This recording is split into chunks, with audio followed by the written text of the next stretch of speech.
Bonjour, bonsoir. Bienvenue sur la chaîne de l'immigration et de l'entrepreneuriat. Alors, vous êtes sans ignorer que l'invité qui sera sur ce tableau, sur cette plateforme, c'est un invité qui vient très souvent, vous le connaissez d'ailleurs très bien, Bertrand Defoe, un très bon conseiller. Mais avant de l'introduire sur cette chaîne, nous allons quand même un peu parler de lui. Et puis, il viendra nous partager ses expériences parce que c'est quelqu'un qui a quitté le Cameroun, ça va faire 21 ans.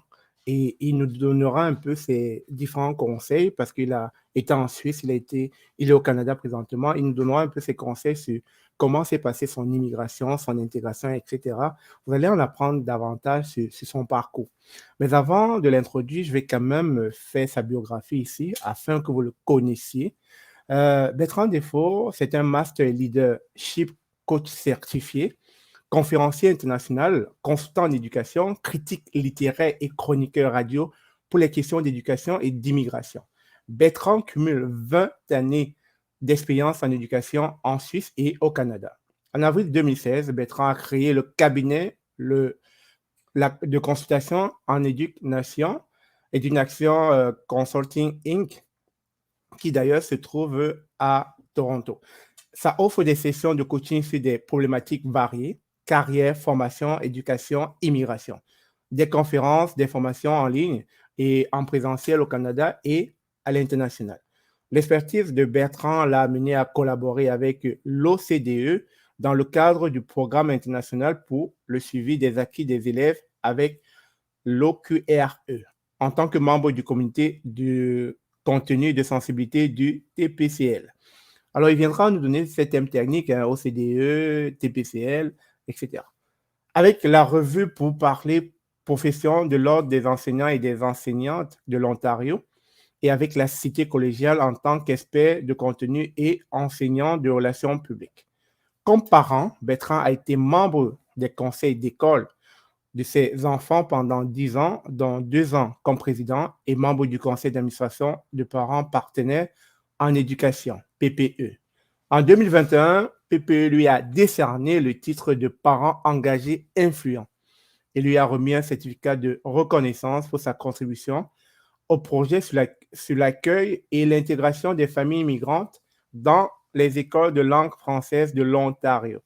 Par ailleurs, Bertrand est l'auteur pour le compte de PPE de la mise en contexte des conseils scolaires et francophones ontariens, un guide d'accompagnement des parents et tuteurs, etc. Enfin, Bertrand est boursier et diplômé de l'Université de Genève, de l'Université Laval et de l'Université d'Ottawa. Il détient aussi un certificat en diversité, équité et inclusion dans le monde du travail de l'ESSEC en France et de l'Université de South Florida aux États-Unis d'Amérique.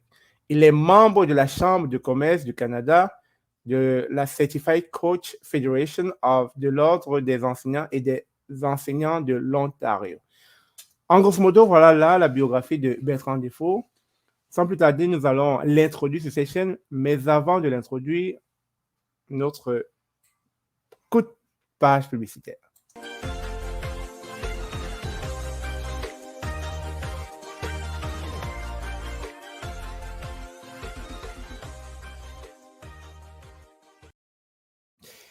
Bonjour. Bonjour Stéphane, comment tu vas? Je vais très bien, Bertrand. Il fait beau, hein? C'est samedi. Très beau soleil en effet. Oui. Alors, Bertrand, on te présente plus sur la chaîne. Hein. Tu es quasiment, je dirais même, un membre de la famille de l'immigration et l'entrepreneuriat avec tes multiples interventions, que ce soit dans des conseils dans l'employabilité, dans les conseils dans des personnes qui ont besoin de réparer des blessures émotionnelles ou bien des blessures liées à des relations de couple, etc. Ou encore, que ce soit des interventions en lien avec des personnes qui cherchent à enseigner du côté, qui aimeraient avoir des conseils dans l'enseignement de manière générale. Ça, ce sont des conseils que tu as apportés à cette chaîne depuis déjà plus d'1 an. Alors, qui est Bertrand Defoe? C'est vrai que tu as présenté de manière sommaire, mais qui est vraiment Bertrand Defoe? Merci pour l'invitation Stéphane et permets-moi de saluer ton chaleureux public que j'ai toujours plaisir à retrouver. Qui est Bertrand Defoe? Pour compléter ce que tu as dit tout à l'heure, Stéphane, je suis un immigrant, ça fait 21 ans que j'ai quitté le Cameroun et j'aime partager mon parcours, j'aime partager mon cheminement, j'aime partager les leçons que j'ai apprises en 21 ans. L'immigration est un voyage extraordinaire et comme tout voyage extraordinaire, il est parsemé d'embûches. C'est d'ailleurs pourquoi c'est un voyage extraordinaire, paradoxalement. Il faut trouver du bonheur dans la difficulté. Voilà. Voilà Bertrand Defoe. Super, super. Alors, Bertrand, quand je faisais ta biographie tout à l'heure, je suis passé à travers beaucoup de thèmes techniques, peut-être des thèmes que toi seul maîtrises, la portée, la définition, etc. OCDE, c'est quoi? Oui, l'OCDE, c'est l'Organisation de coopération et de développement économique. Donc, c'est un organisme, comme le nom le dit, un développement économique qui rassemble grosso modo là, les pays d'Europe, les pays d'Amérique du Nord, les pays d'Asie principalement. Mais j'ai collaboré avec l'OCDE dans le cadre du, du programme PISA, donc Programme international pour le suivi des acquis des élèves. C'est en fait un programme qui a cours tous les 3 ans. Il y a plusieurs programmes comme ça à l'OCDE dans le domaine de l'éducation. Mais PISA se déroule, PISA se déroule tous les 3 ans. Et ça permet à l'OCDE de mesurer les compétences dans certains domaines, compétences en littératie, compétences en numératie, compétences en sciences aussi, des jeunes de 14-15 ans dans les pays membres pour voir où est-ce que ces jeunes sont rendus. On compare en fait les données d'un pays à l'autre et on offre par la suite des propositions d'amélioration. On essaie de comprendre pourquoi tel pays performe toujours, pourquoi tel autre pays est relativement en retrait par rapport à d'autres, etc., etc. Donc, j'ai collaboré à 4 ou 5 reprises déjà avec l'OCDE pour le programme PISA. Super, super. Et puis, j'ai par ailleurs trouvé un autre thème technique, OQRE. Oui, là, c'est en Ontario, c'est l'Office de la qualité et de la responsabilité en éducation. Office de la qualité et de la responsabilité en éducation. C'est l'organisme en Ontario responsable de tous les tests provinciaux, de tous les niveaux. Il y a des tests en 3e année, 6e année, 9e année et 10e année, en français et en mathématiques. Donc, j'ai eu à collaborer avec l'OQRE comme évaluateur pour les 3e, 6e et 10e année en français, mais surtout, là où j'ai énormément appris, comme membre du comité de contenu et de sensibilité. Alors, ce que nous faisions, je ne suis plus membre de ce comité, j'ai été membre à peu près 8 à 10 ans, là. Ce que nous faisions dans ce comité, il y a deux éléments principalement. Premier élément, c'est qu'on évaluait les documents qui nous étaient soumis et qui pouvaient faire partie des prochains tests provinciaux. On évaluait leur qualité et leur niveau de difficulté. Il ne faut pas que ce soit trop difficile, il ne faut pas que ce soit trop facile non plus. Il faut qu'on veille à la qualité linguistique et à d'autres éléments. Il y a des critères d'évaluation, évidemment, que les responsables de l'OQRE fournissent aux membres du comité. Ça, c'est le premier rôle de ce comité. Deuxième rôle, c'est celui de la sensibilité. Il faut qu'il soit équitable pour tout le monde en Ontario, que ce soit les personnes qui sont nées en Ontario, les jeunes qui sont nés en Ontario, ou les jeunes qui sont arrivés il y a 1-2 semaines seulement avant le test et qui doivent quand même, de par la loi, faire ce test-là, parce que c'est obligatoire pour tout le monde. Donc, il faut que ce soit équitable. Il ne faut pas qu'il y ait des éléments qu'un jeune issu de l'immigration ne puisse pas comprendre. Je vais partager comme ça, sans entrer dans les détails, évidemment, je n'ai pas le droit de partager des éléments confidentiels, mais il y a un texte qu'on nous avait soumis une fois et qui parlait du printemps, hein, qui parlait du printemps, qui parlait des fleurs, de ceci, de cela, du pollen et des allergies au printemps. OK. Un super texte, bien écrit, il n'y a pas de problème. Sauf que pour un jeune ou une jeune qui vient d'un autre type de climat, hein, je pense à certains pays d'Afrique, mais pas seulement, climat très, très chaud, où il n'y a pas d'hiver, il n'y a pas de printemps, il n'y a pas, voilà. Il y a une ou deux saisons, saison sèche, saison de pluie. Vous connaissez la terminologie en Afrique de l'Ouest ou en Afrique centrale, par exemple. Eh bien, bah, le pollen ne veut simplement rien dire pour ce jeune, pour cette jeune-là. Et les allergies du printemps, qu'est-ce que c'est que le printemps? On n'en sait rien. Donc, ce n'est pas équitable. Alors, c'est un texte, même s'il est bien rédigé, qu'il faut mettre de côté. Ça ne peut pas faire partie d'un prochain test provincial. Alors, il faut s'assurer aussi que les jeunes puissent connecter avec le test. C'est très important. Il ne faut pas seulement que la qualité du test soit là, mais ça doit faire partie de la réalité des jeunes. C'est extrêmement, extrêmement important. Alors voilà comme ça quelques éléments que auxquels le comité devait veiller. Il y a un autre élément très important que j'ai failli oublier, c'est que ça ne doit heurter personne. Parce qu'au Canada et en Ontario, au Canada, on fait très attention à la diversité culturelle, ethnique, linguistique, religieuse, etc. Donc, dans ces textes-là, le comité devait s'assurer que ça ne parle pas de richesse ni de pauvreté, ça ne parle pas de maladie, ça ne parle pas d'accident, ça ne parle pas d'anniversaire, parce qu'il y a des personnes qui ne fêtent pas d'anniversaire, ça ne parle pas d'animaux domestiques, il y a des personnes il y a des religions, il y a des croyances, voilà, il n'y a pas d'animaux domestiques à la maison, etc., etc. Donc, on fait très, très attention. Il y a plusieurs critères. On devait veiller à ce que le texte soit le plus neutre possible pour tout le monde, en quelque sorte. Voilà. Alors, Bertrand, merci beaucoup pour ces explications. Alors, on peut voir à travers ta biographie que tu as un parcours quand même assez élogieux, là. On peut voir que tu as roulé ta bosse, si je peux le dire ainsi. Mais nous allons revenir à la genèse. Alors, tu as immigré, tu es parti de ton pays, le Cameroun. Tu es camerounais. Et tu pars de ton pays, le Cameroun, pour la Suisse. Est-ce que tu peux nous partager déjà, la difficulté qui se fait très souvent lorsque beaucoup de jeunes veulent partir de leur pays. Et puis, pourquoi déjà partir de son pays?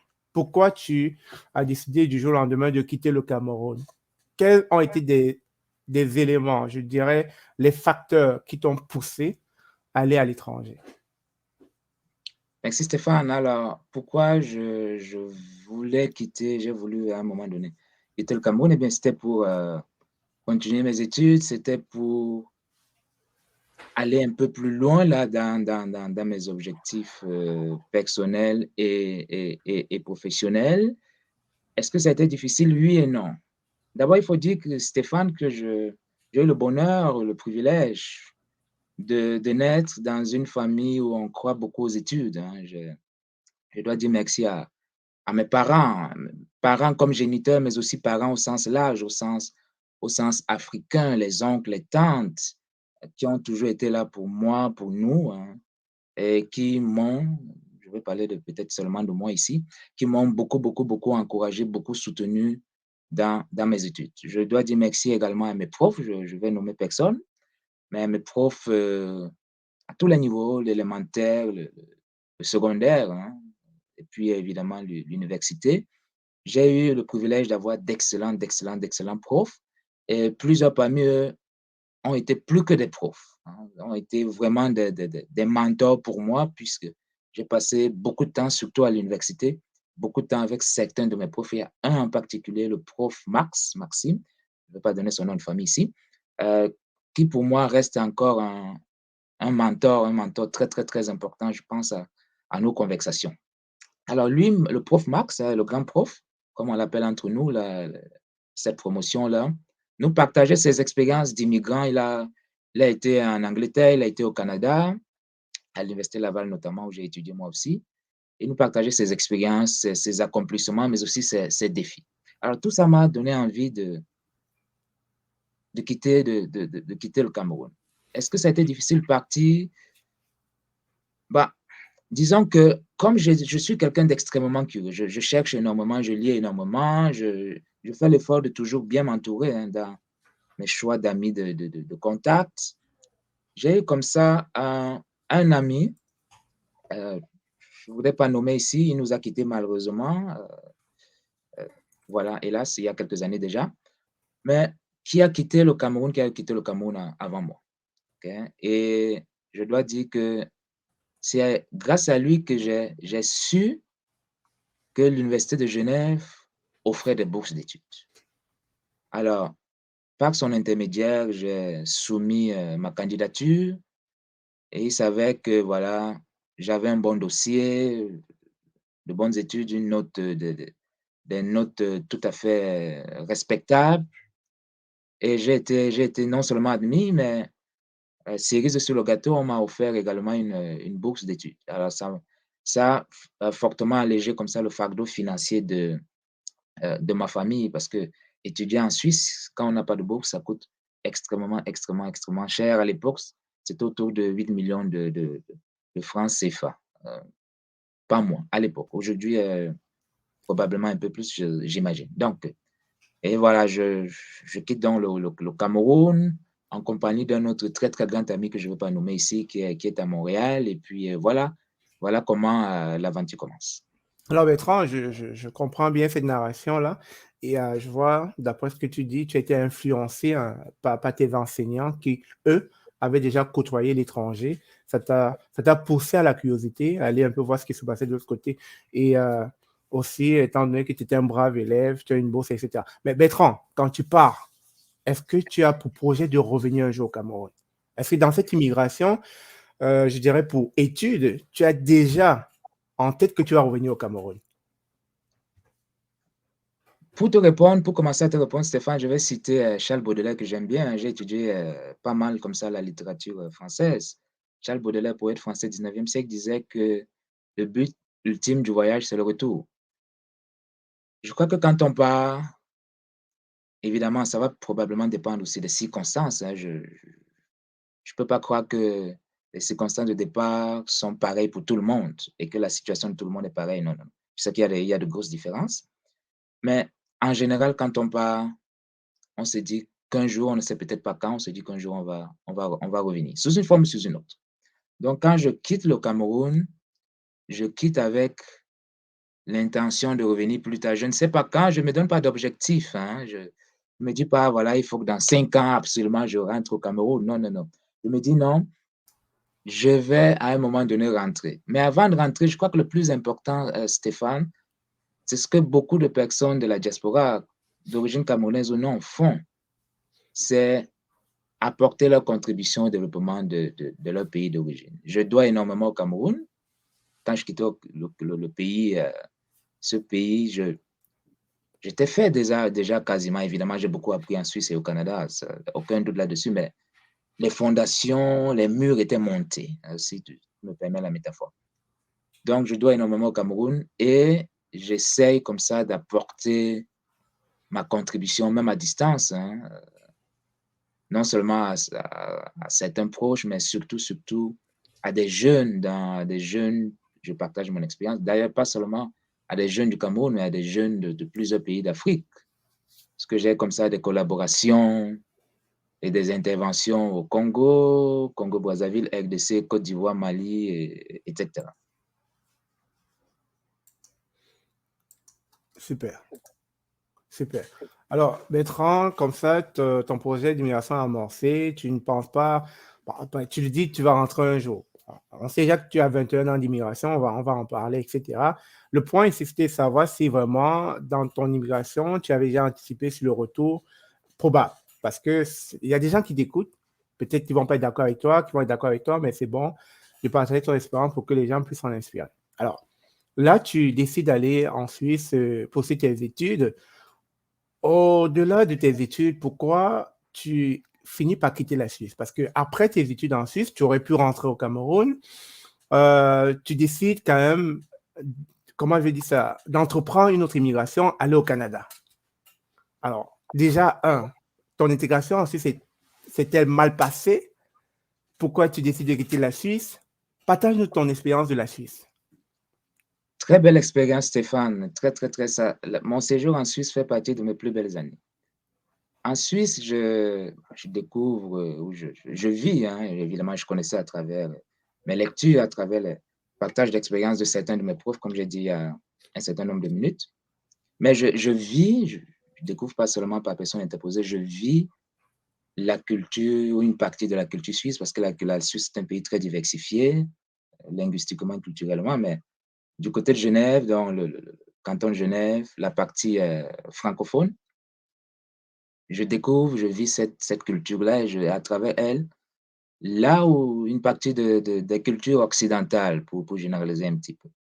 Et j'apprends énormément. J'apprends plus sur la discipline, j'apprends plus sur l'importance du temps, hein. Le titre de ce direct, c'est mes leçons en 21 ans d'immigration. La première leçon, c'est le temps, l'importance du temps. Et d'ailleurs, j'ai du mal à croire que ça fait 21 ans déjà que j'ai quitté le Cameroun. C'est fou comme le temps passe vite, l'importance du temps. Quand vous arrivez à Genève, vous êtes frappé par les horloges qui sont partout.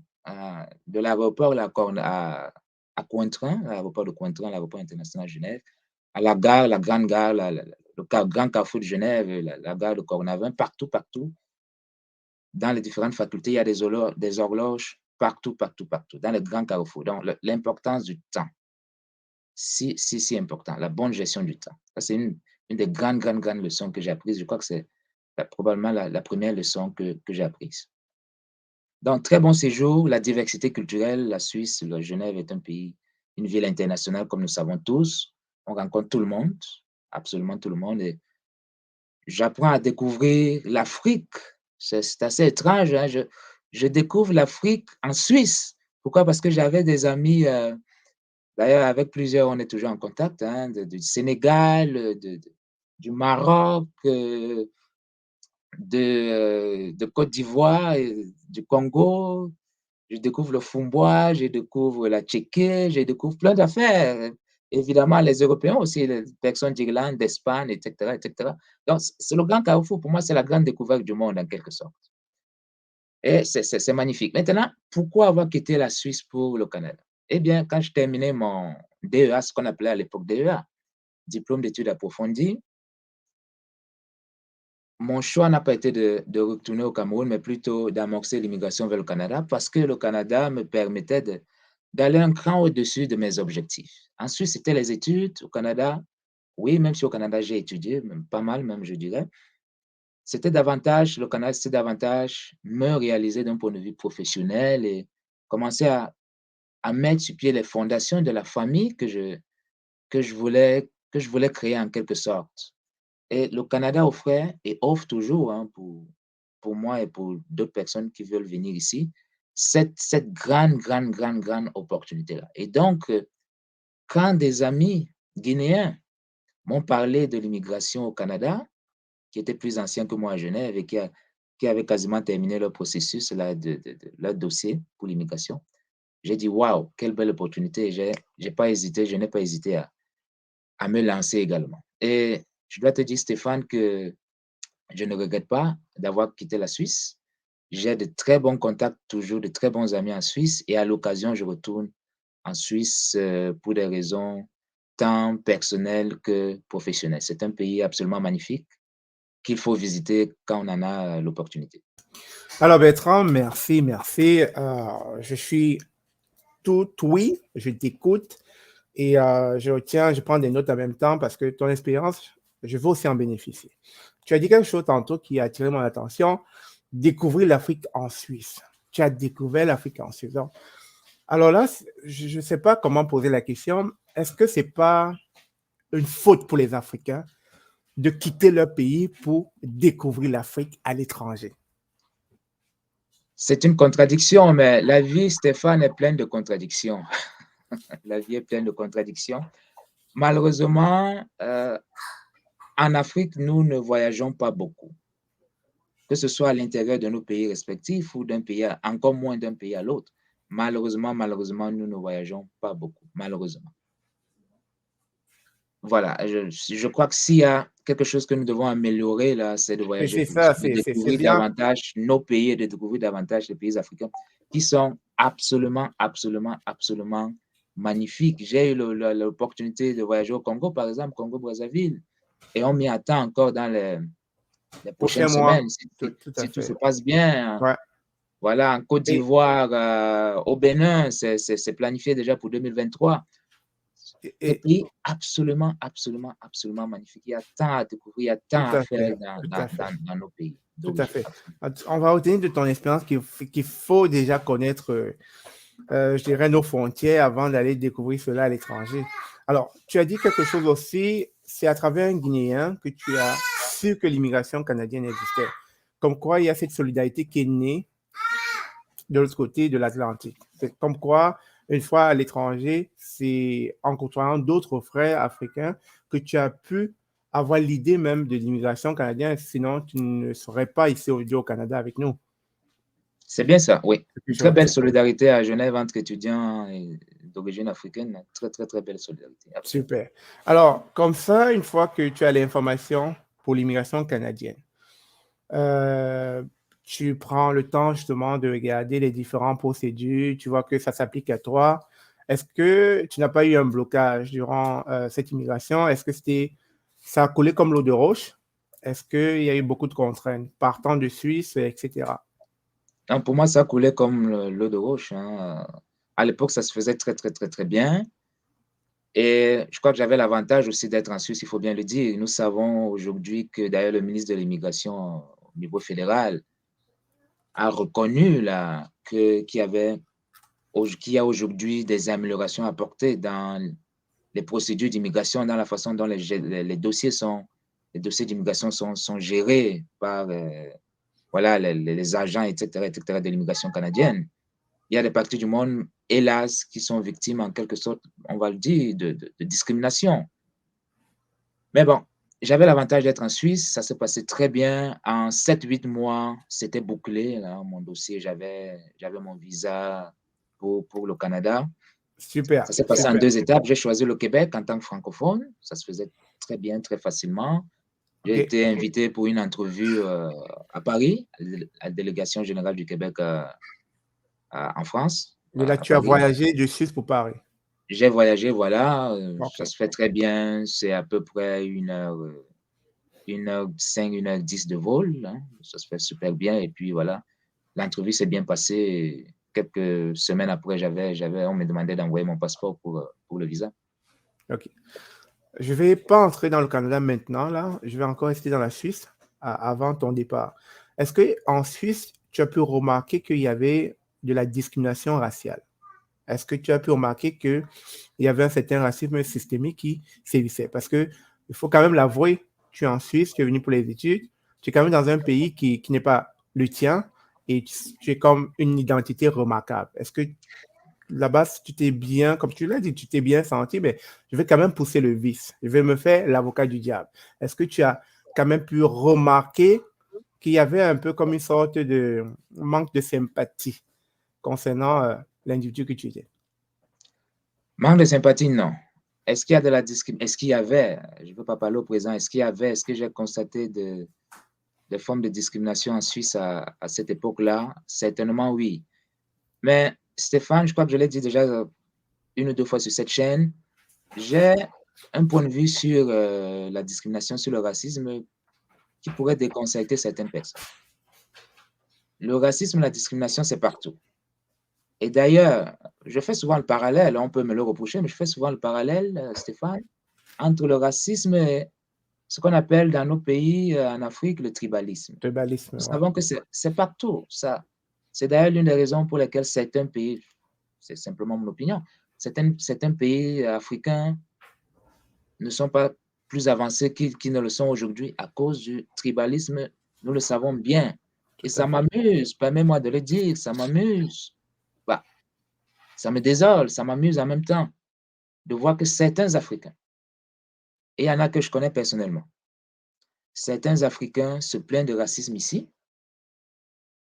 et pourtant, eux-mêmes, dans leurs propos, dans leurs agissements, démontrent du tribalisme vis-à-vis de tel ou tel ressortissant de telle ou telle autre partie de leur pays d'origine. C'est une belle contradiction. Mais comme j'ai dit il y a un certain nombre de minutes, la vie est pleine comme ça de contradictions. Super. En même temps, Bertrand, comme le but ici, c'est de partager ton expérience et il faudrait que celui qui t'écoute puisse être paré à toute éventualité parce que peut-être demain, quelqu'un va se va décider d'immigrer en Suisse ou peut-être au Canada, ton expérience doit possiblement l'aider à voir plus clair et surtout être au parfum des enjeux sociaux, afin qu'il ne soit pas comme déboussolé ou désorienté par la réalité. Alors, Bertrand, on va parler du Canada. Tu chutes au Québec, tu l'as dit, la province de Québec. Et je pense que c'est dans les années 2010, par là, Non, plutôt 2004. 2004. Et le Québec, je connais d'ailleurs, je suis arrivé en 2014, je peux penser que le Québec de 2004 était beaucoup plus fermé, conservateur. Alors, parle-moi un peu de ton arrivée et de ta procédure d'intégration. Comment elle s'est faite? Merci Stéphane. Le Québec est une province que j'aime énormément, énormément. La belle province, comme on l'appelle encore. Je reviens souvent au Québec, je séjourne souvent au Québec. J'aime passionnément le Québec. D'ailleurs, j'ai 3 enfants. Ma première fille, j'ai 2 filles, le dernier, c'est le garçon. Ma première fille est née au Québec, hein, elle est québécoise, là. Voilà. Donc, j'aime beaucoup le Québec. Mais quand on aime quelqu'un, il faut bien lui dire la vérité aussi. OK? Le Québec de 2004 à 2006 était un Québec fermé, tu l'as dit.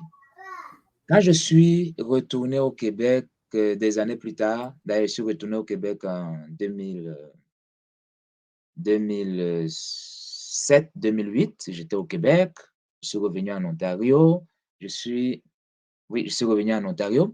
Et quand je suis retourné au Québec là, pour de courts séjours, parce que j'ai de la famille, j'ai des proches au Québec, j'ai pu noter une grosse, grosse, grosse différence.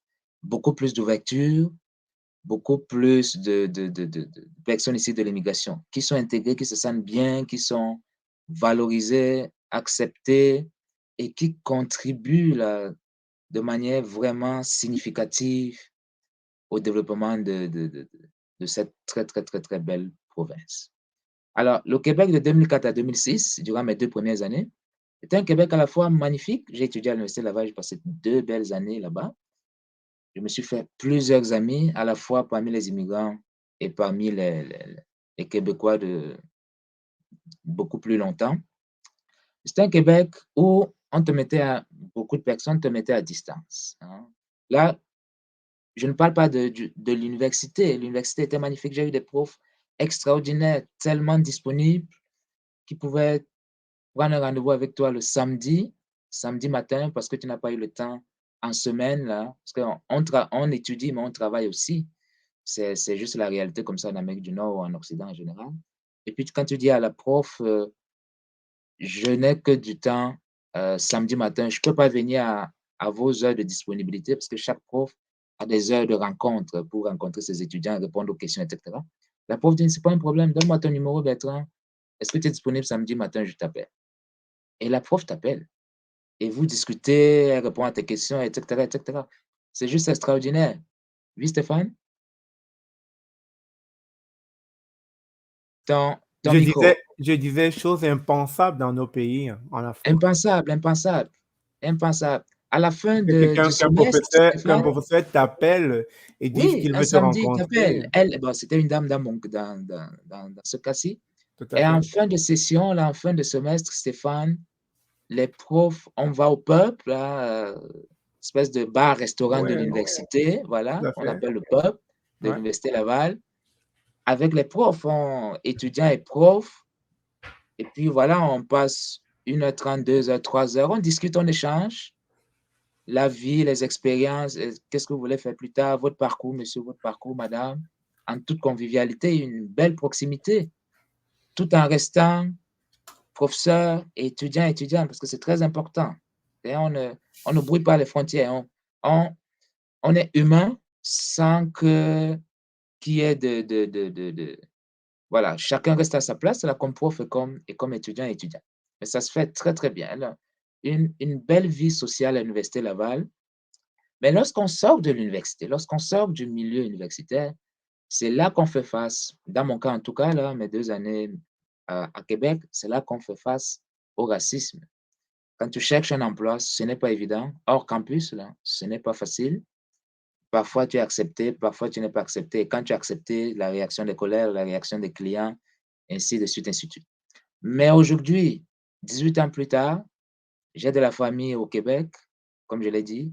Tu peux voir elles sont superbement bien intégrées, travaillent, ont même parfois 2 boulots, ainsi de suite, sont en demande là, on peut le voir. Mais c'est aussi, non seulement parce que le Québec s'est ouvert, mais c'est aussi parce qu'il faut bien le dire, la situation démographique a un peu forcé la main aussi à la population, aux autorités, à la population.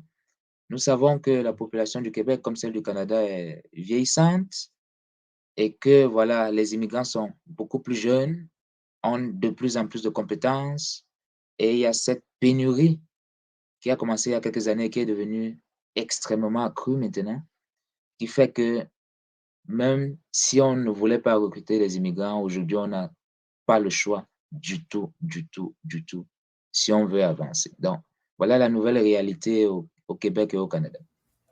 Alors, comme ça, Bertrand, tu chutes au Québec, Université Laval, tu fais ton diplôme. On retient la relation de proximité avec les professeurs, chose impensable en Afrique. Et soudainement, tu te retrouves dans la province d'Ontario. Pourquoi? Pourquoi tu quittes Québec? Tu en avais marre du français? Pourquoi? Bien au contraire, bien au contraire. Je quitte Québec parce que en 2006, quand je termine à la fois mon diplôme, mon DESS en relations publiques et ma maîtrise, mon master en communication publique, dans les 2 formations à l'Université Laval. Donc, quand je termine en 2006, c'est difficile de trouver du travail à Québec. Nous sommes comme ça nombreux et nombreuses étudiants africains à avoir quitté Québec dans les années 2006-2007. Certains sont allés en Ontario comme moi, d'autres sont allés en Alberta, au Manitoba et ailleurs. Voilà. Alors, c'est principalement pour cette raison que je quitte Québec. L'autre raison, c'était aussi que je voulais améliorer mon anglais qui n'était pas extraordinaire à cette époque-là. Okay. Et je choisis donc de choisir l'Ontario. Je vais dans une toute petite ville, à peu près 75 000 habitants à l'époque, sous Sainte-Marie, le nord de l'Ontario. Je passe une année, une superbe, superbe belle année dans une petite communauté relativement où j'ai été bien accueilli. Je me suis fait plusieurs amis, à la fois canadiens et ici des immigrants. Et j'ai amélioré mon niveau en anglais. Et voilà, je suis tombé en amour comme ça avec l'Ontario, sans cesser d'aimer le Québec. Mais alors, Bertrand, il y a quand même un point là qui m'interpelle, c'est le mindset. Tu as été dans les 2 provinces, la province francophone du Canada et la province anglophone. S'il fallait nous donner ton conseil aujourd'hui, parce que tu as eu à être dans les 2 mondes, tu opterais pour quelle province? Ou bien tu conseillerais quelqu'un là qui nous regarde d'aller dans quelle province? Toi qui as été dans les 2 mondes. Stéphane, c'est une belle question, mais c'est une question à laquelle je n'ai pas de réponse. Parce que je ne peux pas donner de réponse. Je n'ai pas, pas de clé passe-partout, là, de clé qui ouvrirait, une clé qui ouvrirait toutes les portes. Cela dépend énormément, énormément du niveau de chacun, ça dépend énormément du parcours, des objectifs. Est-ce qu'on est seul, est-ce qu'on est en famille? Il y a plusieurs éléments. Mais je sais que cette réponse ne va peut-être pas te satisfaire, ne va pas beaucoup satisfaire les personnes qui nous écoutent, qui nous regardent. Alors, je vais aller un peu plus en détail. Si vous avez des enfants en bas âge, en âge d'aller à la garderie, je vous dirais, restez ou installez-vous au Québec parce que l'Ontario, vivre en Ontario, ça coûte très cher. La garderie, le logement, les assurances automobiles si vous voulez avoir une auto. Donc, restez au Québec si vous avez des enfants en très bas âge. Simplement, stratégie financière. Maintenant, si vos enfants sont plus grands déjà, ou si vous n'avez pas encore d'enfants, peut-être que vous pourriez, je dis bien peut-être que vous pourriez considérer de vous installer en Ontario. Mais là, il faut faire vos devoirs. Je ne vous dis pas de vous installer en Ontario. D'ailleurs, il n'y a pas que le Québec et l'Ontario au Canada. Il y a d'autres provinces qui offrent d'énormes opportunités également. Il y a par exemple les régions éloignées, le nord du Québec, le nord de l'Ontario, le Nunavut, etc. Toutes ces régions éloignées qui offrent d'énormes possibilités d'emploi en santé, en éducation, en ingénierie et dans beaucoup d'autres domaines. Ça, je vais en parler peut-être plus tard lors d'un autre live ou d'une autre vidéo sur cette chaîne pour vous partager mon expérience dans les régions éloignées du Canada. Mais je vais rester sur la question que tu m'as posée, Stéphane. Tout à fait. L'Ontario est une province très, très dynamique, mais l'Ontario est aussi très cher. L'Ontario est bien pour les personnes, pour les francophones qui n'ont pas peur du défi de la langue. Parce que ça, c'est une barrière pour beaucoup. Beaucoup de personnes ne sont peut-être pas très satisfaites au Québec, peut-être, mais n'osent pas franchir le pas de l'Ontario ou d'une autre province canadienne parce qu'elles se disent oh, comment je vais faire, mon niveau en anglais n'est pas assez bon, etc., etc. Eh bien, pour que votre niveau en anglais devienne assez bon, il faut peut-être que vous soyez en immersion, que vous viviez dans le milieu, dans un milieu où on parle essentiellement anglais. C'est comme ça que vous allez rapidement progresser. L'Ontario aussi, c'est une province où peut-être, je préfère dire peut-être parce que le Québec, comme j'ai dit tantôt, a énormément changé, énormément évolué. Les mentalités sont beaucoup, beaucoup plus ouvertes maintenant qu'elles ne l'étaient il y a 18 ans, par exemple. Mais l'Ontario est reconnu pour sa grande diversité, énorme diversité. Et l'Ontario est reconnu pour donner sa chance à tout le monde quasiment. Je ne dis pas qu'il n'y a pas de racisme en Ontario. Il y a du racisme partout. Et d'ailleurs, le racisme ne devrait pas être un problème. Je ne dis pas qu'il n'est pas un problème. Il ne devrait pas être un problème. On doit plutôt prendre le racisme comme un défi et se dire que malgré le racisme, je vais être capable d'atteindre mes objectifs. Le racisme ne va pas me freiner dans la réalisation de mes projets, que ce soit pour moi ou pour ma famille. Super, super, merci. Et donc, comme ça, tu arrives en Ontario, tu prends ta place. D'ailleurs, tu deviens enseignant, enseignant d'éducation, etc. Et est-ce que ça a été difficile de pouvoir rentrer dans l'ordre des enseignants? Parce que je sais qu'au Canada, de manière générale, la plupart des métiers, que ce soit les médecins, les ingénieurs, les dentistes, etc., il y a un ordre qui régit cela. Alors, les enseignants aussi ont un ordre. Ça n'a pas été difficile pour toi d'entrer dans cet ordre-là afin d'enseigner dans la partie ontarienne? Ah, pour moi, c'était facile. J'ai suivi ma formation en éducation à l'Université d'Ottawa. J'ai été admis très, très, très, très bien, avec d'ailleurs une bourse. Tu l'as dit dans ma biographie. Donc, après une année d'études, c'était fait. J'avais le titre d'enseignant. J'ai suivi la procédure pour intégrer l'ordre. Ça se fait à la fin de la formation. Et au bout de quelques semaines, j'étais membre, je le suis toujours, membre de l'ordre des enseignantes et des enseignants de l'Ontario. J'ai trouvé un emploi assez facilement. Il y avait déjà à l'époque, pour les francophones, une pénurie déjà à l'époque d'enseignants, enseignantes en Ontario chez les francophones. Surtout les profs de français et de mathématiques à l'époque déjà. Et donc, avant que je termine ma formation, j'avais un contrat déjà, il y a un conseil scolaire qui m'avait offert déjà un contrat avant que je termine mes études. Donc, pour moi, ça a été facile. Mais je sais que ce n'est pas facile pour tout le monde, spécialement pour les personnes formées à l'étranger. Et je voudrais parler de m'adresser à ces personnes maintenant. Les personnes formées à l'étranger en éducation, donc qui ont le titre de prof, qui ont suivi une formation et qui ont travaillé dans leur pays comme enseignants, enseignantes, cela peut être difficile. Les documents demandés peuvent vous sembler peut-être énormes, longs. La procédure peut prendre beaucoup, beaucoup de temps parce que l'ordre, c'est normal, doit vérifier l'authenticité des documents, veut parfois entrer en communication avec euh, les, les organismes auxquels vous appartenez dans votre pays d'origine. Et quelquefois, malheureusement, c'est la réalité de certains pays, la communication n'est pas toujours facile avec ces organismes-là. Je coach, j'encadre, je conseille des enseignants, enseignantes en Afrique francophone, par exemple, pour le Canada.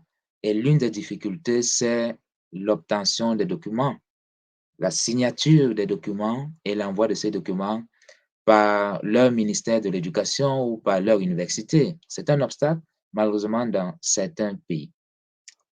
Cependant, gardez le cap, faites-vous entourer, faites-vous accompagner, faites-vous guider. C'est très important lorsqu'on fait face à une difficulté de se tourner vers les personnes qui sont passées par là et qui peuvent vous donner des conseils personnalisés parce qu'une situation n'est pas tout à fait celle, n'est pas tout à fait pareille à celle que d'autres vivent, puisque les réalités sont différentes d'un pays à l'autre. Alors, communiquez avec moi, communiquez avec mon équipe et il me fera plaisir de vous écouter et de vous guider là, pas à pas par rapport à ce que vous vivez. Mais sachez que vos compétences comme prof sont en demande ici, dans tout le Canada, pas seulement au Québec, pas seulement en Ontario. Partout au Canada, il y a une énorme pénurie de main-d'œuvre en éducation, en santé, dans d'autres domaines. Et dans les régions éloignées, isolées, éloignées du Canada, nord du Québec, Nunavut et ailleurs, nous allons en parler prochainement, comme j'ai déjà dit, sur cette chaîne. Il y a d'énormes besoins. Donc, vous êtes en demande. Vos expériences, vos compétences sont en demande ici. Super, merci Bertrand. Bertrand, il y a une question justement dans la foulée d'un des spectateurs de IE. Good luck Dominique. Il voudrait savoir, alors Monsieur Bertrand, j'ai une question pour vous. Entre le Canada et la Suisse, dans quel pays vous vous êtes senti épanoui en tant qu'Africain? Excellente question. Je vais commencer à dire que dans les deux pays, je n'avais pas le même statut. En Suisse, j'étais étudiant, donc un permis d'études. Au Canada, je suis arrivé comme résident permanent et aujourd'hui, je suis citoyen canadien. Donc, ce n'est pas pareil. Quand vous êtes étudiant en Suisse, comme dans beaucoup de pays, vous êtes limité dans le type d'emploi que vous pouvez occuper. Il y a des emplois pour étudiants. Et en Suisse, comme étudiant, je me suis senti très épanoui, je le dis encore. J'ai passé de belles années à Genève, de belles années à l'université de Genève. Je me suis fait de plusieurs amis. J'ai eu des profs magnifiques, très disponibles. D'ailleurs, la prof qui a étudié mon dossier, ma candidature pour l'université de Genève et qui m'a admis et qui s'est battue pour que j'obtienne une bourse. Cette prof que j'appelle maman, ma maman de Genève, pour ceux et celles qui lisent mes publications régulièrement, j'ai fait allusion à elle déjà quelques fois. Une dame extraordinaire. J'ai beaucoup appris d'elle, énormément, et nous sommes restés en contact, même lorsque bien après que je sois venu ici au Canada. Donc, je me suis senti très épanoui, pardon. J'ai occupé plusieurs emplois, les emplois que me permettait mon statut d'étudiant. C'est très important, j'aimerais vraiment insister là-dessus. Les emplois que me permettait d'occuper mon statut d'étudiant. Je n'étais pas permis, c'est ce qu'on appelle en Suisse permis, c'est l'équivalent de résident permanent au Canada. Je n'étais pas citoyen, donc j'étais étudiant. Voilà, donc j'étais limité dans les emplois que je pouvais occuper. Mais j'ai été très épanoui de bons emplois, très bien rémunérés, et ainsi de suite. Ici au Canada, résident permanent, maintenant citoyen, je suis très épanoui également. Mais peut-être pour aller plus loin dans ma réponse, la différence que le Canada offre pour un Africain, c'est qu'au Canada, vous pouvez en tant qu'Africain avoir la résidence permanente et plus tard devenir citoyen. En Suisse, pour un Africain, c'est impossible. Impossible. Il n'y a que deux possibilités. Si vous voulez rester très longtemps en Suisse, au-delà de vos études, c'est un, épouser quelqu'un qui a un permis C, comme on appelle en Suisse, c'est-à-dire l'équivalent de résident permanent ou qui est citoyen, citoyenne, ou bien faire une demande d'asile. Si elle est acceptée, bon, vous avez le statut de réfugié et là, vous pouvez rester en Suisse. C'est tout. Pour un Africain. Par contre, le Canada, nous le savons tous, est un pays énorme en termes de superficie. D'ailleurs, la Suisse est un tout petit pays, hein, 7-8 millions d'habitants à peu près. C'est tout petit, la Suisse. Donc, c'est peut-être normal aussi qu'elle limite son immigration. Le Canada est un pays continent, nous le savons, qui a d'énormes besoins en termes de main-d'œuvre, ce qui n'est pas le cas tout à fait pour la Suisse.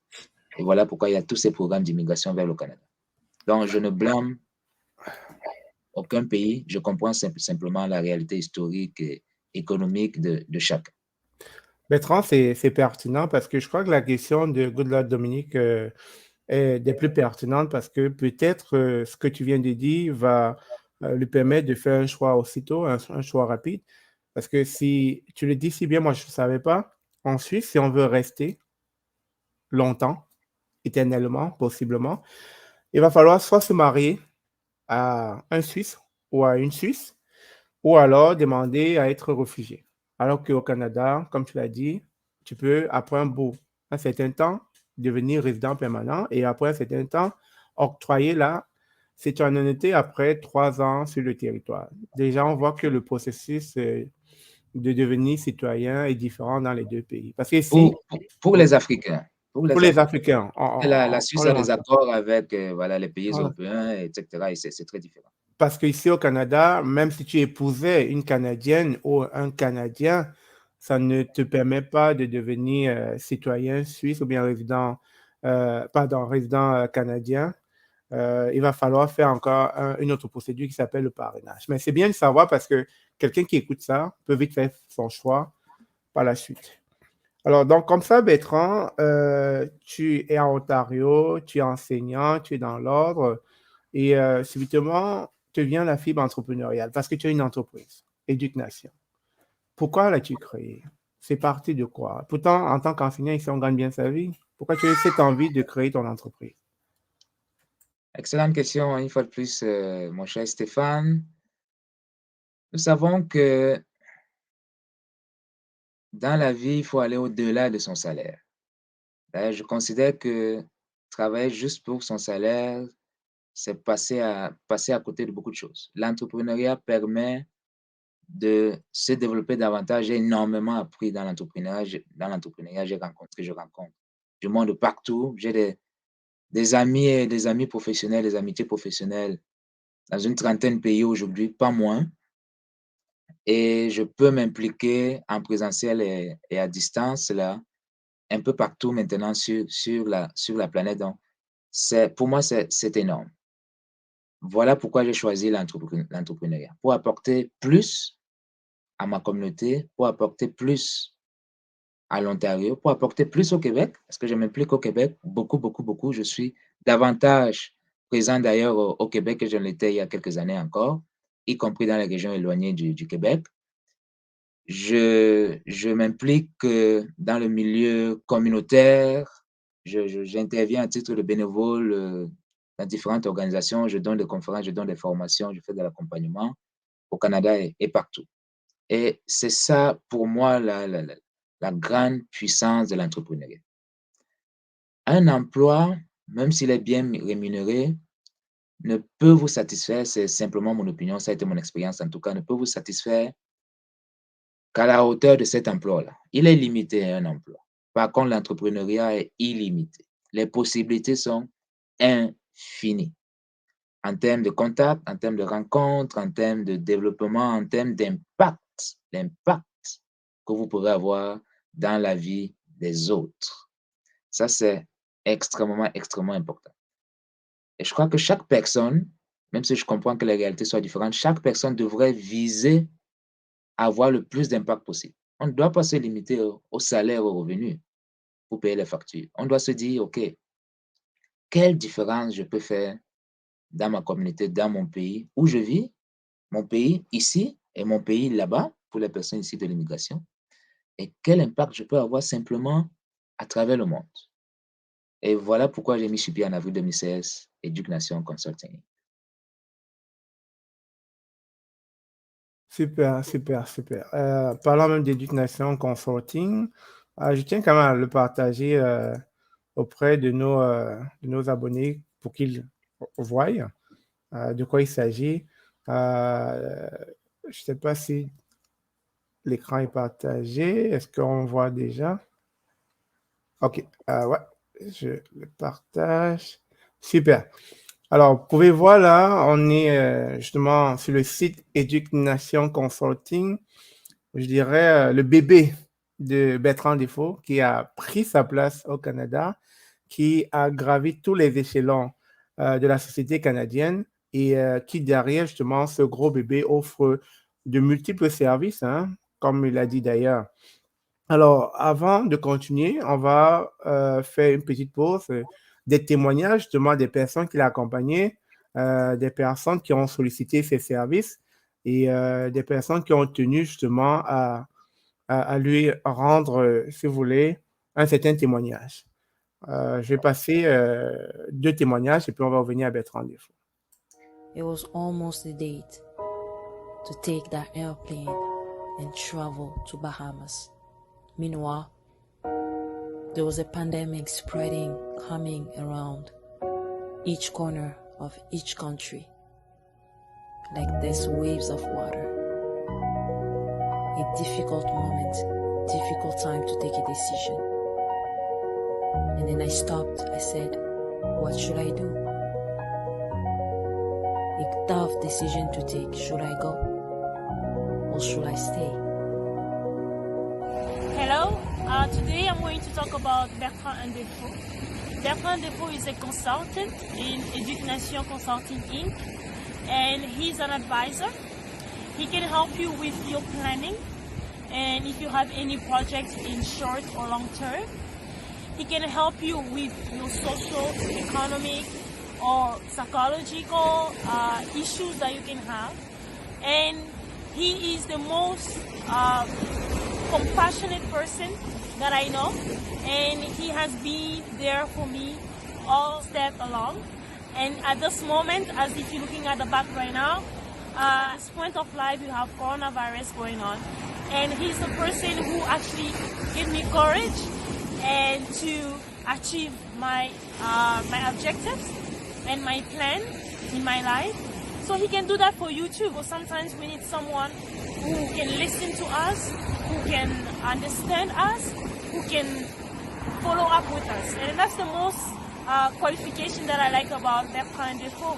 He will not only sit with you, plan with you, talk with you, advise with you, but he will follow up. You know, sometimes we say we plan this and that, but we don't really do it. So he's there to follow up with you to make sure that all your plan is successful. Please check the contacts below and contact him as soon as possible. Your life will be changed, and because your life matters, you should call Bertrand Defoe right now. My decision was yes, I'm going. Taking a risk as a young person, it's important. The advisor and the coach is what you need to take those risks. And in each risk that you take, it has a purpose. Go and find your.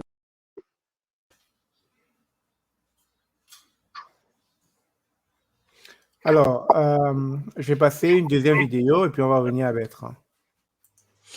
Hello, bonsoir à tous, ou bonjour, ça dépend de quelle localité vous êtes et tout. Chez moi, s'il fait jour, j'espère que vous allez très bien. Ce matin, je suis venu devant vous pour faire un témoignage gracieux à l'endroit de M. Bertrand Defoe, un mentor idéal, vraiment idéal. Parce que celui-ci a la possibilité de te faire quitter d'un état N à un état N plus 1, N plus 2, N plus infini, même si je peux le dire ainsi. Parce que bon, avant, moi, je connaissais pas Bertrand. Je réfléchissais à comment connaître ma passion.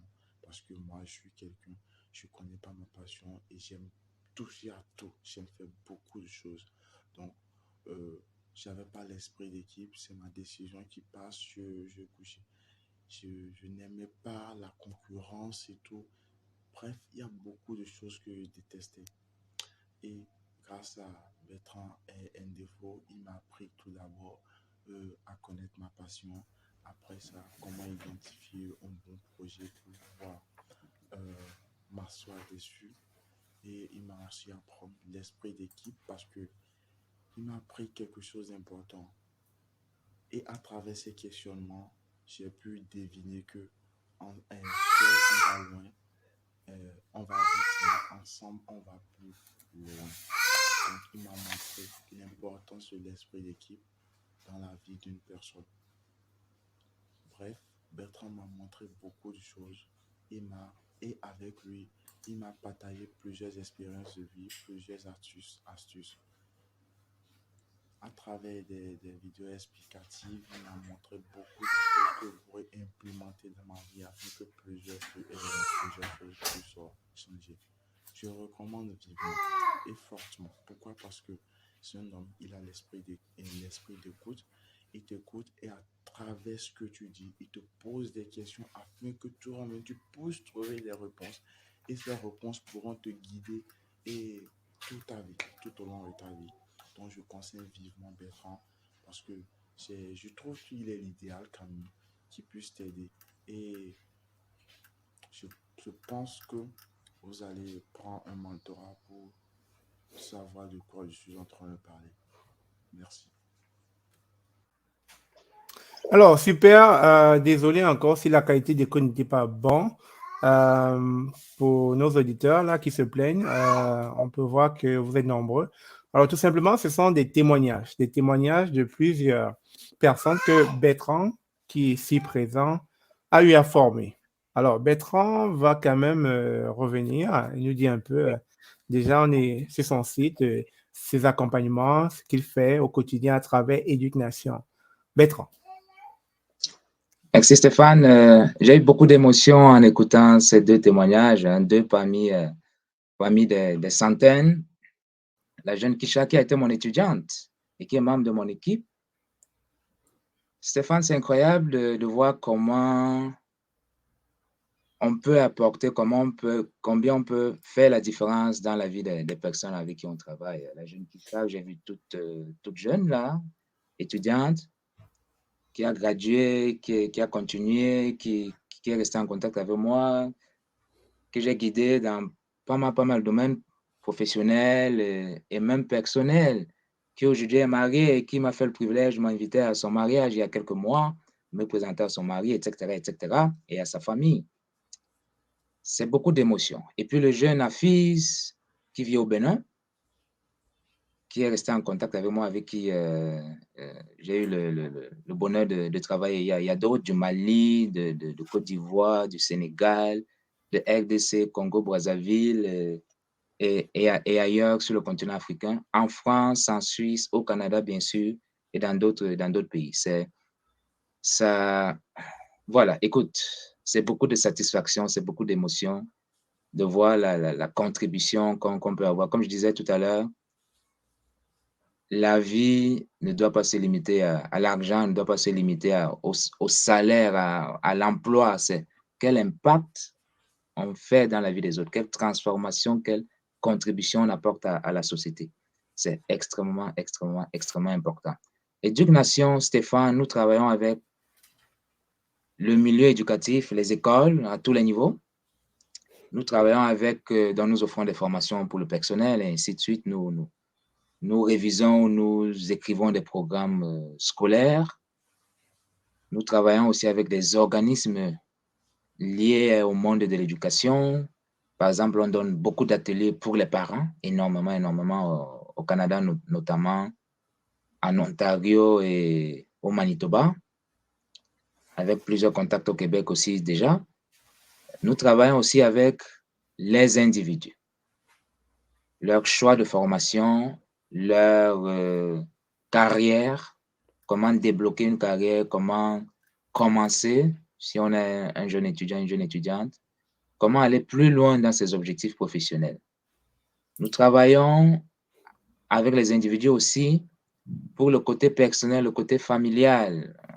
Nous offrons des coachings de couple, par exemple.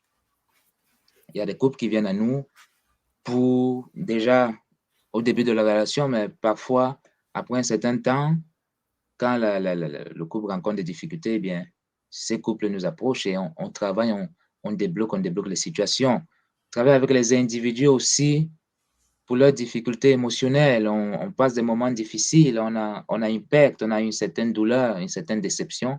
On veut comprendre où on se trouve. On travaille avec ces personnes. Il y a l'immigration. Nous avons un réseau là, de consultants, consultantes agréés en immigration, d'avocats, avocates spécialisés en immigration avec qui nous collaborons et vous pouvez venir vers nous pour toute question qui porte sur l'immigration. On se fera plaisir de vous écouter, de vous orienter vers nos avocats ou nos consultantes en immigration. Voilà en quelques mots, Stéphane, ce que nous faisons à Éducation. Super, super. Alors, si tu me permets, je vais encore passer dans la foulée d'autres interventions concernant le travail que tu abats dans la communauté, de ce que tu fais pour les immigrants et aussi pour ceux qui se trouvent à l'extérieur du Canada. Alors,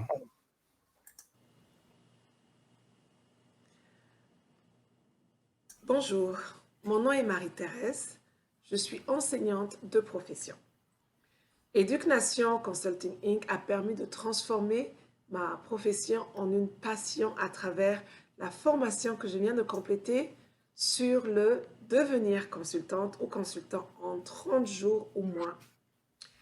Alors, avec le coach Bertrand, j'ai d'abord appris à reconnaître et faire connaître mes qualités et atouts, tant bien professionnels que personnels. Son leadership, sa patience et ses connaissances en la matière m'ont permis de développer mes propres connaissances en leadership, mais aussi d'améliorer mes habiletés de communication.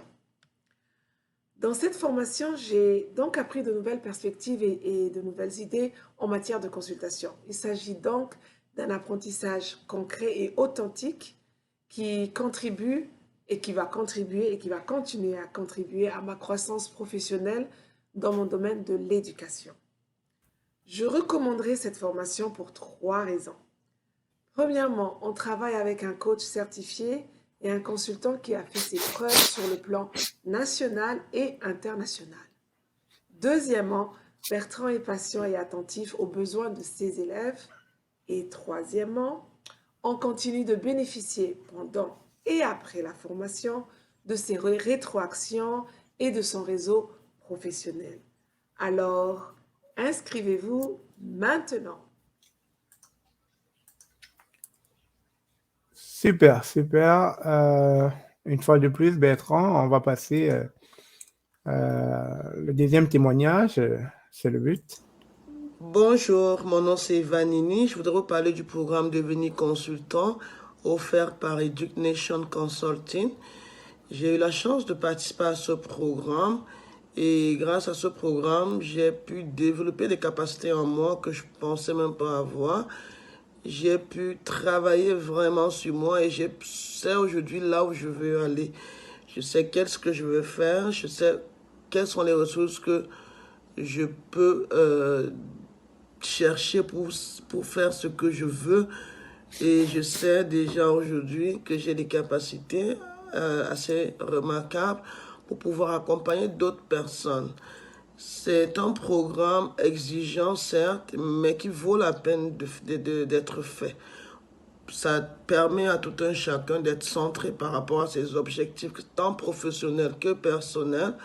Ça permet à des personnes qui ont besoin d'avoir des outils de se lancer dans l'entrepreneuriat.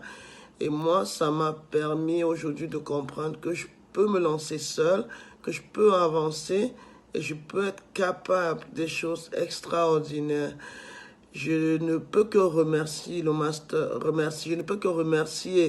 le master coach Bertrand Défaut d'avoir pris le temps de travailler avec moi et d'avoir toujours été présent pendant toute cette formation. Si vous avez l'intention de faire ce programme, n'hésitez pas, vous ne le regretterez pas. Je vous remercie tout en vous souhaitant une très belle journée. Bye. Je suis Kifayat Mourou, je suis entrepreneur social, je vis au Togo et j'ai eu la chance de pouvoir participer à des sessions de coaching auprès du master coach Bertrand Défaut et j'aimerais partager mon expérience avec vous parce que c'était des sessions de coaching très enrichissantes, pleines d'enseignements et beaucoup de leçons ont été tirées. j'ai pu ressortir de ces sessions en ayant la capacité de me recentrer sur mes projets, sur toutes les activités que je mène, de pouvoir me retrouver dans ce vaste marché qu'est la vie, autant sur le plan professionnel que personnel. Et ce que j'apprécie encore plus auprès du Master Coach Bertrand Defoe, c'est sa très bonne qualité d'écoute et sa très bonne qualité d'écoute. Et il se retient de nous juger, mais au contraire, il nous apporte beaucoup de connaissances qui nous permettent de nous découvrir essentiellement.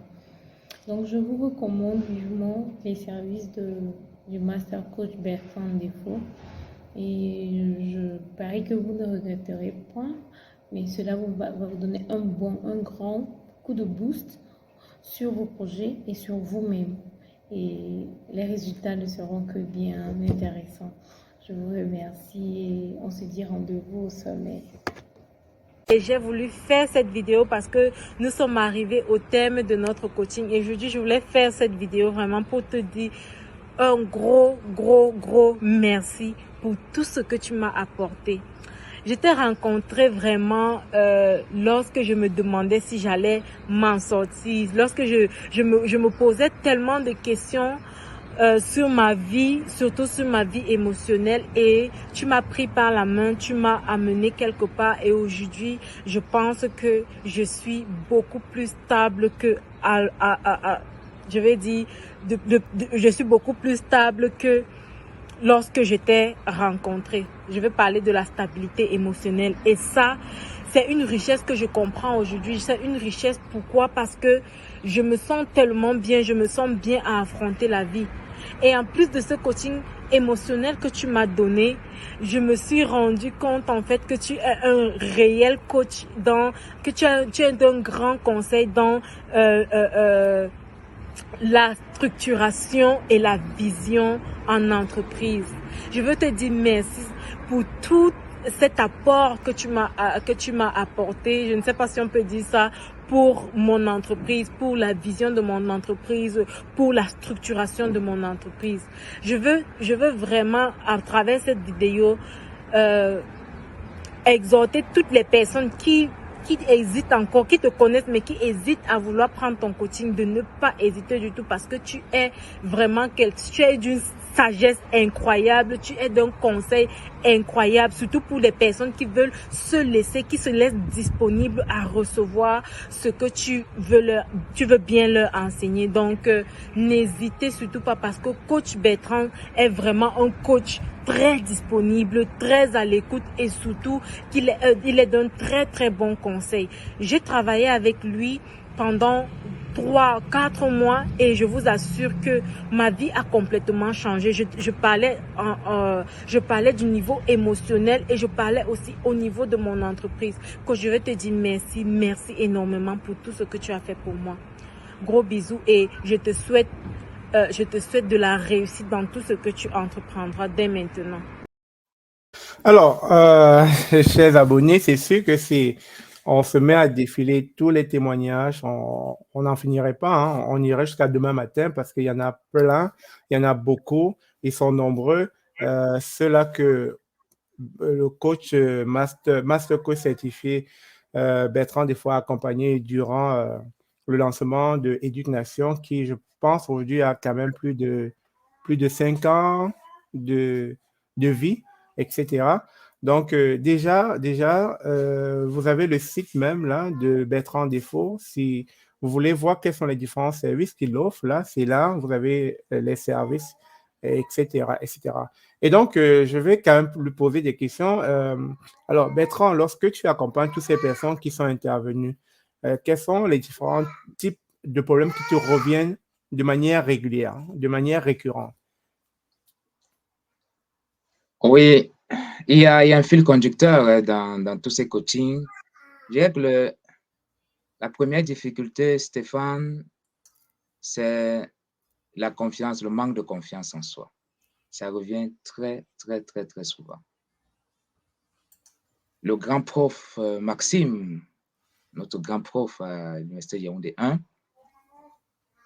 durant les bons moments que nous passions après les journées d'enseignement et d'apprentissage, il avait la gentillesse souvent de partager son expérience personnelle avec nous, d'immigrants, etc. Et puis il nous disait, j'ai retenu cette phrase, que j'ai partagée d'ailleurs dans certaines conférences en Afrique. Il disait ceci: un coq qui traverse le pont devient un poussin. Un coq qui traverse le pont devient un poussin. Alors, ce qu'il voulait dire, nous l'avons compris, c'est que l'immigrant est fragile. Nous sommes fragiles. Surtout au début, quand on arrive dans un pays plus ou moins connu, plus ou moins inconnu, ça prend un temps d'adaptation, on essaie de comprendre, on fait face à des difficultés, à des déceptions, etc., etc. On a besoin de personnes sûres pour nous tenir la main. J'ai profité, moi aussi, de l'expérience des personnes qui étaient ici avant moi, des aînés qui ont immigré, des frères qui ont immigré avant moi, que ce soit au Canada ou aux États-Unis. J'ai profité de leur expérience. Profité de l'expérience des grands frères en immigration que j'ai rencontrés ici et qui ont eu la gentillesse de me prendre comme leur petit frère, de me guider, de me conseiller. C'est très, très, très, très important d'avoir des personnes comme ça autour de nous. Ça peut être des membres de la famille. Si on a le privilège d'avoir des membres de la famille disposés à nous écouter et bienveillants. Ce n'est pas toujours le cas de tout le monde. Mais je vous conseillerais d'aller vers un ou une professionnelle, que ce soit un membre de mon équipe ou quelqu'un d'autre, mais allez vers des professionnels d'expérience qui ont fait leurs preuves, qui ont une forme de traçabilité. Vous pouvez vérifier au fil du temps ce qu'ils ont réellement accompli et quelle est leur éthique de travail aussi, parce que c'est très, très important. Et donc, premier problème, Stéphane, c'est le manque de confiance en soi qui revient souvent. L'autre problème, c'est que ça prend beaucoup de temps à comprendre, à décoder une nouvelle culture. Et si on veut gagner du temps, une fois de plus, il faut se faire accompagner. Si on veut gagner du temps et éviter des douleurs. Ce que j'ai constaté avec une certaine douleur, n'est-ce pas, Stéphane, et avec du temps, avec des années, c'est qu'il ne suffit pas d'être compétent pour réussir. Je voudrais vraiment que toutes les personnes qui nous écoutent retiennent cela. Je l'ai partagé déjà dans certains directs ici et je l'ai partagé dans plusieurs de mes conférences. Il ne suffit pas d'être compétent dans votre domaine, compétente pour réussir. D'ailleurs, je vais vous partager cette formule. À vous d'en faire ce que vous voulez. Vous avez 100% de votre temps. Prenez 50% pour travailler. Travaillez fort dans votre emploi, mais considérez que le temps que vous mettez dans votre emploi, ce n'est que 50% des efforts que vous devez fournir. Maintenant, qu'est-ce que vous allez faire des 50% qui restent? Il faut prendre 30% de votre temps pour faire connaître ce que vous faites. Ça, c'est une des lacunes des professionnels issus de l'immigration. On ne prend pas le temps de développer notre réseau, on ne prend pas le temps de se faire connaître, on ne prend pas le temps parce qu'on se dit, oh, ça vient de notre culture, n'est-ce pas, de départ.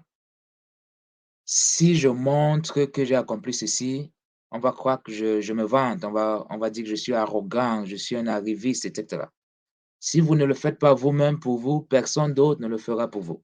Écoutez bien ce que je vous dis là. Si vous ne le faites pas vous-même pour vous, personne d'autre ne le fera pour vous. Vous devez faire comme les entreprises. Et ça, je l'ai appris dans mon cours de marketing à l'Université Laval. Quand une entreprise fait un don, quand une entreprise est partenaire d'un événement, cette entreprise ne se contente pas seulement d'être partenaire de cet événement. Vous allez voir que l'entreprise va payer de la publicité, des panneaux publicitaires partout dans les médias sociaux, ainsi de suite, pour faire connaître qu'elle est partenaire de cet événement. Peut-être même va dépenser plus pour faire connaître qu'elle est partenaire de l'événement que sa contribution à cet événement. Pourquoi? Eh bien, parce que à l'époque où nous vivons, il faut faire connaître ses accomplissements. Il faut travailler son image. il faut travailler son positionnement, il faut travailler ce qu'on appelle en anglais son branding. C'est très, très important. Vous allez me dire, mais je ne suis pas une entreprise, je suis un individu. Sachez que vous êtes une entreprise. Vous êtes une entreprise personnelle. Tout professionnel est une entreprise. Que vous le sachiez ou non, que vous le vouliez ou non, vous êtes une entreprise. Pourquoi? Parce que vous avez une image, vous dégagez une image. Des personnes pensent certaines choses de vous, à tort ou à raison. Parfois, c'est justifié, parfois, ce n'est pas justifié. Parfois, ce sont simplement des rumeurs, simplement des idées préconçues. Mais peu importe, c'est ce qu'elles pensent de vous. Vous avez donc l'obligation de modifier ce que les gens pensent de vous, d'orienter ce que les gens pensent de vous dans une certaine direction. C'est votre obligation si vous voulez réussir comme professionnel et à plus forte raison encore comme entrepreneur. Et comment est-ce que vous le faites? Vous le faites non seulement en étant compétent, bon et bonne dans votre travail, mais ça c'est le minimum. Vous le faites en développant votre réseau, en vous faisant connaître au sein de votre entreprise et à l'extérieur. Vous le faites en vous impliquant socialement, en faisant du bénévolat, en allant à l'école de vos enfants, pour ceux et celles qui ont déjà des enfants. Vous le faites en aidant les autres. C'est très important. Parce que toutes ces personnes que vous aidez, au fil du temps, vont devenir vos meilleurs ambassadeurs et ambassadrices. Vous le voyez à travers ces témoignages, à travers les nombreux autres témoignages, pour les personnes qui me suivent déjà sur Facebook, Instagram et LinkedIn. Ce sont les personnes avec qui je collabore ou les personnes avec qui j'ai eu le privilège de travailler, un peu partout en Afrique et ailleurs dans le monde. Ce sont mes meilleurs ambassadeurs et ambassadrices. Ce sont les personnes qui me réfèrent d'autres clients et d'autres clientes. Aujourd'hui, je fais un peu moins de publicité, de marketing que je faisais à une certaine époque parce que le bouche à oreille, avec le temps, fonctionne très bien. Et d'ailleurs, j'en profite pour vous dire que pour toute personne que vous référez à Éducation, vous recevez 10% de nos honoraires. Ça veut dire que si vous envoyez vers nous quelqu'un qui fait du coaching et qui prend un certain nombre de séances, supposons à $10 canadiens, je donne un petit chiffre, c'est juste un exemple, vous avez compris, eh bien, vous allez recevoir $1 de chaque $10. Donc, 10% de ce que nous allons recevoir comme honoraire, on vous le retourne pour vous dire merci de nous avoir envoyé de nouvelles personnes, pas seulement de nouveaux clients et clientes, mais de nouvelles personnes qui ont besoin d'être accompagnées, de nouvelles personnes avec qui nous allons travailler et dont nous allons transformer les vies comme celle que vous avez écoutée tout à l'heure. Donc, voilà, Stéphane, ce que je pourrais dire, les observations qui reviennent très, très souvent, problème de confiance en soi, problème de branding, comme on dit en anglais, de marketing, en quelque sorte, un réseau inexistant ou très faible et un mauvais positionnement. Voilà ce que les immigrants doivent corriger très, très, très vite s'ils veulent, si elles veulent aller plus loin dans leurs objectifs professionnels, personnels, entrepreneuriaux. Bertrand, que dire de plus? Tu as toujours ces mots justes, ces mots avec plein de patience, avec un calme olympien, une certaine sérénité dans ta voix. Que dire de plus face à ça? Je ne sais pas si les abonnés ont quand même pris le temps de prendre un calepin comme moi là et un bic pour noter, parce que c'est beaucoup de bonnes choses que tu nous partages là. Outre les témoignages qu'on a vus, je peux, et j'ai été témoin, voir que dans ta volonté, il y a quand même une certaine crédibilité dans ton travail. Je ne peux que admirer et le souligner à mes abonnés. Alors, Bertrand, le temps nous est imparti. J'aimerais continuer, mais je dois passer à d'autres choses. Alors, est-ce que tu as un mot de fin à partager avec nos abonnés? Parce que là, il nous reste encore 3 minutes. Voilà, avant le mot de fin, Stéphane, merci beaucoup. Je voudrais terminer la formule. Je n'ai pas donné toute la formule tout à l'heure. J'ai parlé de 50% de votre temps, vous travaillez fort dans votre emploi. 30%, vous faites connaître vos accomplissements et vous développez votre réseau. C'est très, très, très, très important de faire connaître ce que vous réalisez, okay? Vos bons coups, là. Il faut que ce soit connu à l'intérieur de votre entreprise et à l'extérieur, et vous développez votre réseau. Il reste 20%. 20%, c'est pour vous former. Parce que beaucoup de professionnels, malheureusement, ont arrêté de se former. Ne lisent plus, ou quasiment pas. Il faut lire dans son domaine, il faut lire dans d'autres domaines aussi. Il faut se faire accompagner du coaching. C'est un investissement, ce n'est pas une dépense, c'est un investissement. D'avoir un coach, une coach, d'avoir un mentor, une mentor, c'est un investissement qui va vous rapporter là, 100 fois, 1000 fois, 10 000 fois plus. Donc, 20% de votre temps, de votre énergie devrait être pour lire, pour écouter, par exemple, les vidéos d'immigration et entrepreneuriat. Pour ceux et celles qui sont peut-être en situation financière difficile, il y a des livres audio extraordinaires sur YouTube qui sont totalement gratuits. Donc, l'argent n'est pas un obstacle. Pas du tout, ne doit pas et ne peut pas être un obstacle si on veut réellement se former. Il faut se former. Il faut assister aux conférences. Il faut dépenser, il faut investir. C'est si important. Donc, voilà la formule 50, 30, 20. Maintenant, mon mot de la fin, Stéphane. D'abord, pour te remercier, très, très chaleureusement, Stevia et toi, vous remercier pour le beau travail que vous faites pour le Canada, pour la communauté, pour l'Afrique. Travail d'information, de formation, de sensibilisation. Merci de cette belle collaboration avec Education Consulting Inc. depuis plus d'1 an maintenant. Je l'apprécie, mon équipe et moi, nous l'apprécions énormément. Je voudrais également remercier le public, chaleureux public de cette belle chaîne, public d'aujourd'hui, public des fois précédentes et public prochainement, pour son écoute, pour son attention et pour sa confiance envers moi et envers Education Consulting. Et ce que je voulais dire pour terminer, Stéphane, c'est que le monde est infini de possibilités. Peu importe la situation dans laquelle vous êtes aujourd'hui, peu importe ce qu'a été votre passé, dites-vous bien que votre futur va être plus grand que votre présent et que votre passé. Vous devez en être convaincu. Que vous ayez déjà des preuves de cela ou pas, vous devez d'abord être convaincu que votre futur sera meilleur que votre présent et que votre passé. Vous devez avoir la foi. Exactement comme dans les religions, il faut avoir une foi en soi, une foi dans ses capacités. Capacité de réalisation, capacité à aller plus loin dans la vie, capacité à faire du bien aux autres, capacité à transformer sa vie et à transformer celle des autres. Il faut avoir cette foi-là. Et la foi, nous le savons, je ne veux pas citer un grand livre.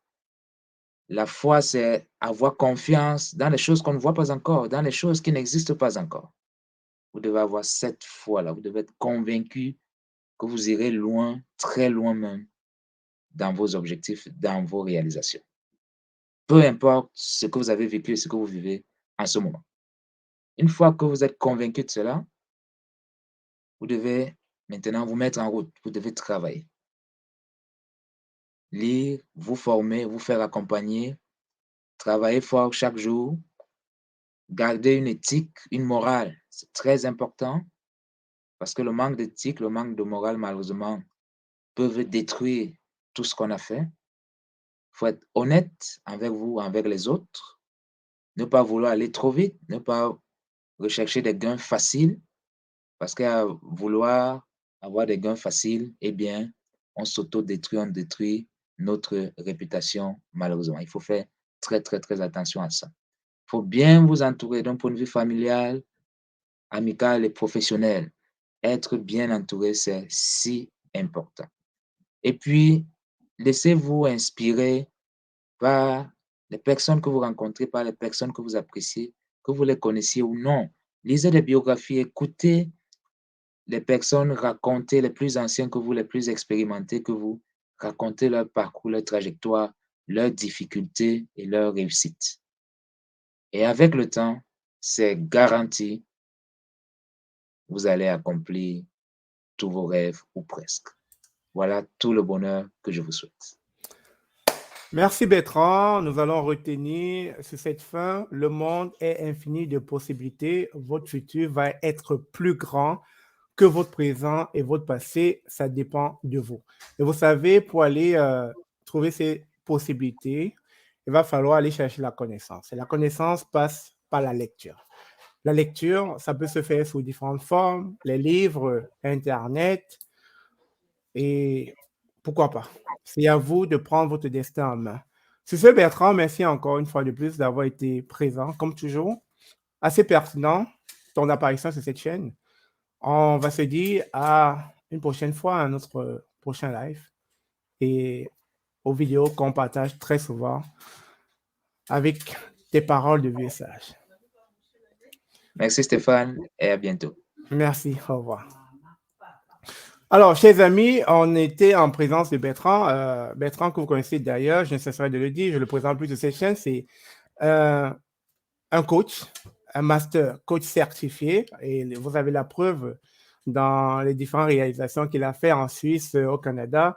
C'est quelqu'un qui accompagne plusieurs immigrants, qu'ils soient au Canada ou à l'extérieur du Canada. Il accompagne beaucoup de personnes dans plusieurs domaines. Alors, Bertrand, merci encore. Merci de partager ton expérience. Ça nous va droit au cœur. Sans plus tarder, très bientôt, et là, pendant que je vous parle, dans 30 minutes exactement, parce qu'on est déjà à 13h34 du Canada, nous allons accueillir sur cette chaîne l'ancien agent d'immigration ERCC Immigration Réfugiés Citoyenneté Canada, Geneviève Savard. Dans 30 minutes, on revient. Je vais vous laisser aller souffler, aller boire, aller manger, je ne sais pas trop. On revient. Geneviève Savard va se présenter à nous.